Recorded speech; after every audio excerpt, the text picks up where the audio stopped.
আপনি দেখছেন এই মুহূর্তে N A stock Bangla YouTube channel. জানিয়ে দেব আজকের বিশেষ খবর। তার আগে ভিডিওটিতে একটি লাইক দিয়ে চ্যানেলে নতুন হয়ে থাকলে অবশ্যই চ্যানেলটিকে সাবস্ক্রাইব করে পাশের বেল বাটনটি অন করে রাখুন সঠিক এবং গুরুত্বপূর্ণ খবরগুলি সবার আগে দেখার জন্য।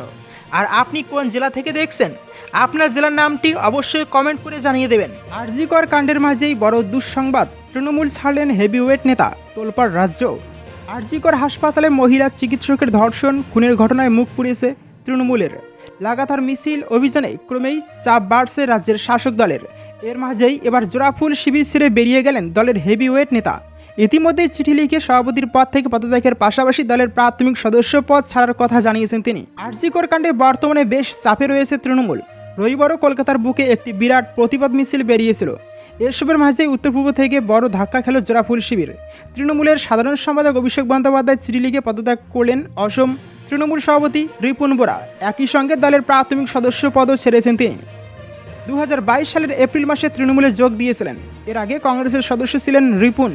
রাজ্যসভার সাংসদ সুস্মিতা দেবের সঙ্গে কলকাতায় এসে তৃণমূল শিবিরের নাম লিখিয়েছিলেন তিনি। 2.5 বছর হতে না হতেই দল ছাড়ার সিদ্ধান্ত নিলেন। সভাপতি হিসেবে অসমের জনগণের কাছে দলের গ্রহণযোগ্যতাকে তুলে ধরতে পারেননি। সেই কারণেই তৃণমূল ছাড়ার সিদ্ধান্ত নিয়েছেন বলে চিঠিতে উল্লেখ করেছেন এই নেতা। তৃণমূলের নাম লেখানোর আগে হাত শিবিরের অংশ ছিলেন রিপুন। সেই দলের রাজ্য সভাপতি থাকার পাশাপাশি রাজ্যসভার সাংসদও হয়েছিলেন। অসমের রাজনীতিতে সুস্মিতার পিতা সন্তোষ মোহন দেবের ঘনিষ্ঠ ছিলেন এই নেতা। সেই রাজ্যে যথেষ্ট পরিচিত মুখ তিনি। এইরকম একজন নেতা দল ছাড়ায় তৃণমূলের জোর ধাক্কা খেল বলে মনে করছেন রাজনৈতিক বিশেষজ্ঞরা। এদিকে জোড়াফুল শিবিরের নাম লেখানোর কিছু সময়ের মধ্যেই রিপুনের হাতে গুরুদায়িত্ব তুলে দেওয়া হয়। রাজ্য সভাপতির পদে বসানো হয় তাকে। তবে লোকসভা নির্বাচনে অসমে একটি আসনেও এবার জিততে পারেনি তৃণমূল কংগ্রেস। 4টি আসনেই পরাজিত হয়েছে পশ্চিমবঙ্গের শাসক দল। সেই হারের দায় নিয়েই ইস্তফা দিচ্ছেন বলে চিঠিতে জানিয়েছেন অসমের এই নেতা। চিঠিতে রিপুন লিখেছেন, অসমের জনগণ তৃণমূল কংগ্রেসকে পশ্চিমবঙ্গের আঞ্চলিক দল হিসেবেই দেখে। তারা এই দলকে গ্রহণ করেনি। সেই কারণে পরিশ্রমের ফসল তুলতে পারেনি জোড়াফুল শিবির। এদিকে রিপুনকে রাজ্য সভাপতির পদে বসানোর পর অসমের বুকে তৃণমূলের শক্তি ক্রমেই বাড়ছিল। 35টি জেলার মধ্যে 31টিতে দলের সংগঠন তৈরি হয়ে গিয়েছিল। তা সত্ত্বেও দল ছাড়ার সিদ্ধান্ত নিলেন এই নেতা। কানাঘুষি শোনা যাচ্ছে, তৃণমূল ছাড়ার পর ফের পুরনো দল কংগ্রেসে ফিরতে পারেন রিপুন। সাজিয়ে গুছিয়ে ধর্ষণের অভিযোগ উদয়নের মুখে এবার দংশন দাওয়াই। সারা দেশে উঠছে বিচারের দাবি, উঠছে রাজ্য সরকারের কাছে নানা দাবি। পুলিশের ভূমিকা নিয়ে একের পর এক প্রশ্ন তুলছেন আন্দোলনকারীরা। প্রতিবাদের সুর চড়া হচ্ছে প্রতিদিনই। আর এরই মধ্যে আরজি কর হাসপাতালে চিকিৎসকের ধর্ষণ ও খুনে দোষীদের শাস্তি দাবিতে প্রতিবাদ কর্মসূচি চালিয়ে যাচ্ছে রাজ্যের শাসক দল। রবিবার কোচবিহার জেলার প্রত্যেকটি ব্লকে অবস্থান বিক্ষোভ করেন তৃণমূল কংগ্রেসের মহিলা সদস্যরা। কোচবিহার শহর থেকে শুরু করে জেলার বিভিন্ন ব্লকে চলে প্রতিবাদ। এদিন একাধিক ব্লকে ছিলেন মন্ত্রী উদয়ন গুহ ও তৃণমূলের অন্য নেতারা। এরই মধ্যে আবার এক বিতর্কিত মন্তব্য করে বসলেন উদয়ন গুহ। মুখ্যমন্ত্রীর ফোঁস পরামর্শের পর আবারও লাগাম ছাড়া উদয়ন। তিনি ফোঁস টোস নয়, সরাসরি বললেন দংশনের কথাই। বললেন, ওরা একটা দংশন করলে 5টা দংশন করতে হবে, তবে গিয়ে এই অশান্তি পাকানোর চেষ্টা বন্ধ হবে। উদয়ন গুহ আরও বলেন, সাজিয়ে গুছিয়ে একটি মেয়েকে দিয়ে ধর্ষণের অভিযোগ করানো, কারো গায়ে কালি ছেটানোর চেষ্টা বন্ধ হবে। রাজ্যের মন্ত্রীর এই মন্তব্য দিনহাটার তরুণীকে সোশ্যাল মিডিয়ায় ধর্ষণের হুমকি দেওয়া প্রসঙ্গে। পাল্টা 5টা দংশন করলেই চক্রান্ত, মিথ্যাচার বন্ধ হবে বলে দিনহাটার মঞ্চে দাঁড়িয়ে মন্তব্য করলেন উত্তরবঙ্গ উন্নয়ন মন্ত্রী। শুধু উদয়ন নন, ইদানিং আরজি কর কাণ্ডের প্রতিবাদ নিয়ে অনেক তৃণমূল নেতাই পাল্টা সুর চড়িয়েছেন। যেমন কালনার বিধায়ক দেবপ্রসাদ বাগ।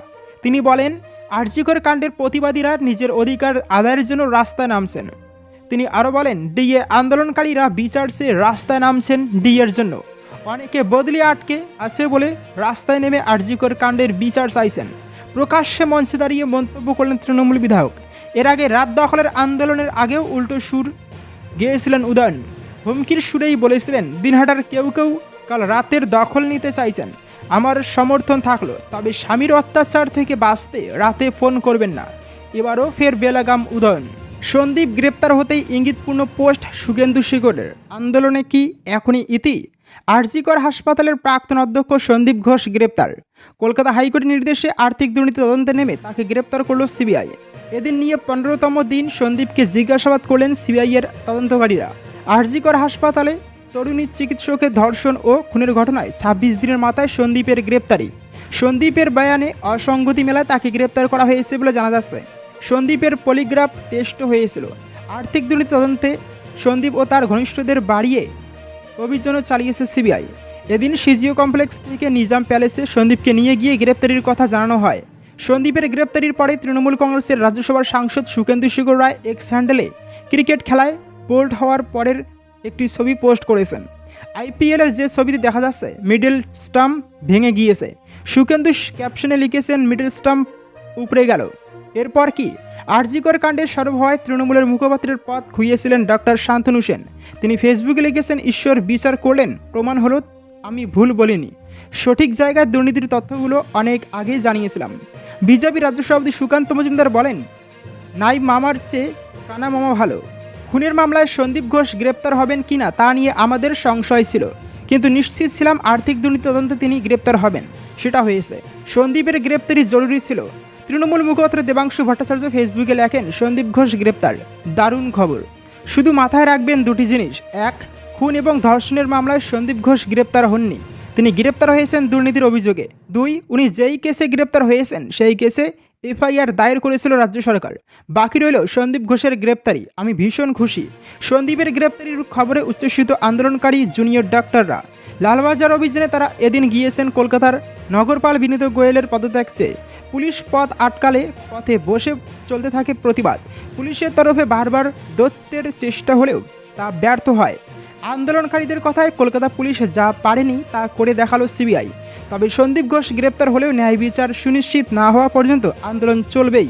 চিকিৎসক বা নাগরিক সমাজের উদ্দেশ্যে কোনো কটু কথা নয়, কর্মীদের করা বার্তা অভিষেকের। আরজিকর ইস্যুতে প্রতিদিন বিরোধীরা চেপে ধরছে প্রশাসন ও রাজ্যের শাসক দলকে। বিচার চেয়ে রাস্তায় নেমেছে নাগরিক সমাজ, বিচার চেয়ে রাস্তায় বসে জুনিয়র ডাক্তাররা।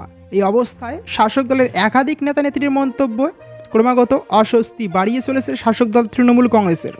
সংবাদ মাধ্যমের অনুষ্ঠানে গিয়ে এক চিকিৎসক সাংসদদের মন্তব্য নিয়ে করা সমালোচনা শুনতে হয় শাসক দলকে।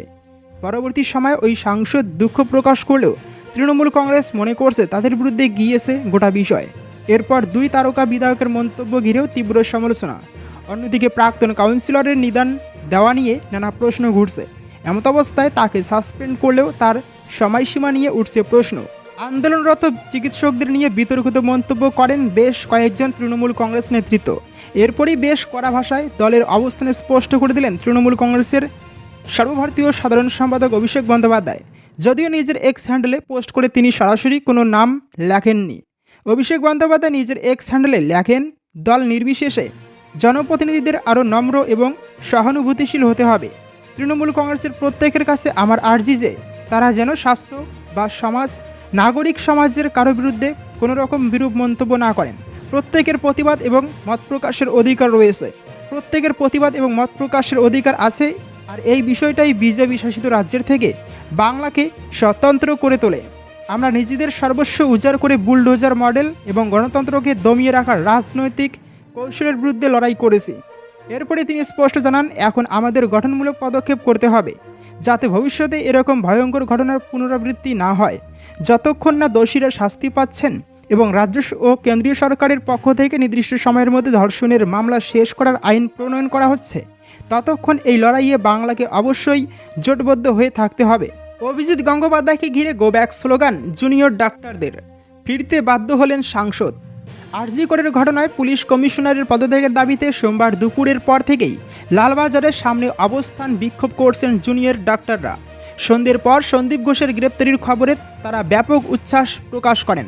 তবে এর কিছু পরেই খানিক উত্তেজনা সৃষ্টি হয় লালবাজারে এলাকায়, কারণ জুনিয়র ডাক্তারদের বিক্ষোভস্থলে উপস্থিত হয়েছিলেন বিজেপি সাংসদ অভিজিৎ গঙ্গোপাধ্যায় এবং নেতা রুদ্রনীল সেন। তাদের ঘিরে গো ব্যাক স্লোগান দেওয়া হয়। সন্দীপ ঘোষ গ্রেপ্তার হলেই পুলিশ কমিশনারের পদত্যাগ চেয়ে অনড় জুনিয়র ডাক্তাররা। তাদের সাফ কথা, সন্দীপ ঘোষ গ্রেপ্তার হয়েছেন মানে একটার দাবি পূরণ হয়েছে, কিন্তু বিচার না হওয়া পর্যন্ত আন্দোলন বজায় থাকবে। এই পরিস্থিতির মধ্যে জুনিয়র ডাক্তারদের অবস্থান বিক্ষোভে পৌঁছন অভিজিৎ গঙ্গোপাধ্যায় এবং রুদ্রনীল ঘোষ। কিন্তু আন্দোলনকারীরা স্পষ্ট জানান, তারা প্রথম দিন থেকে এই আন্দোলন রাজনৈতিক রেখেছেন, আজও তাই রাখতে চান, তাই তাদের চলে যেতে হবে। এই কারণেই গো ব্যাক স্লোগান দেওয়া হয়। শেষমেশ ওই এলাকা থেকে বেরিয়ে আসেন দুজন, সোমবার ডাক্তারদের লালবাজার ঘেরা অভিযান সামিল হয়েছিলেন অনেক অভিভাবক। তারা জানিয়েছেন যে নারকীয় ও পাশবিক ঘটনা ঘটেছে সরকারি হাসপাতালে, তারপর তারা তাদের সন্তানদের ভবিষ্যৎ নিয়েই উদ্বিগ্ন। তাই স্বতঃস্ফূর্তভাবে এই অভিযানে নেমেছেন তারা। জুনিয়র ডাক্তারদের দাবি হলো আরজি কর কাণ্ডের ঘটনার দায় নিয়ে সরতে হবে কলকাতার পুলিশ কমিশনার বিনীত গোয়েলকে। এদিন তারা কলকাতার পুলিশ কমিশনারের সঙ্গে দেখা করার চেষ্টা করেন, কিন্তু বিনীত গোয়েল তাতে রাজি না হওয়ায় তারা প্রতিবাদের রাস্তায় বসে পড়েন। এরপরে জুনিয়র ডাক্তারদের একাংশ জানিয়ে দেয় 4 সেপ্টেম্বর ফের রাত দখল অভিযানে নামবেন তারা। সব মিলিয়ে গোটা পরিস্থিতি কোথায় গিয়ে দাঁড়ায় এখন সেদিকেই নজর গোটা রাজনৈতিক মহলের।